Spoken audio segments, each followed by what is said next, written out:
مرحبا بكم وشكرا لكم للحضور ديالكم في هذا اليوم الجميل اللي تيجمع العائله ديال الرياضه، يعني ابطال المغرب اللي حققوا انجازات منذ الستينات الى يومنا هذا.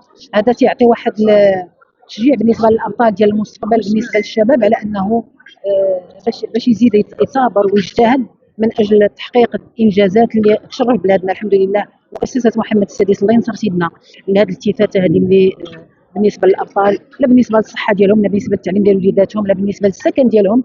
فاليوم عشنا واحد الحدث اللي هو الجمع العام العادي اللي وصلنا تقريبا 1200 منخرط رياضيه ورياضي. فهذا هو اكبر، كما قلت، اكبر عائله واكبر تجمع عائلي رياضي عندنا في المغرب. وتنديروا عده تظاهرات رياضيه نسويه من اجل تشجيع الممارسه الرياضيه، لان المراه لما تكون الام تتمارس الرياضه فمن طبيعه الحال تدفع وليداتها على انهم باش يمارسوا الرياضه تقريبا من اجل الصحه ديالهم اولا، ومن بعد لما لا يصبحوا ابطال كاس العالم. كلنا فرحانين على انه غادي يكون ان شاء الله كاس العالم في المغرب وكاس افريقيا. تنتمناو النتائج تكون حسنه، وتنتمناو على انه بلادنا تكون منظم يعني في المستوى العالي، وكذلك حتى حنا كذلك مواطنين يكون واحد الاستقبال بالنسبه للدول اللي غادي تجي، وكذلك الجماهير اللي غادي تجي عندنا في المغرب تكون يعني في واحد الاستقبال اللي تنتعرفوا على ان المغرب بلد مضياف.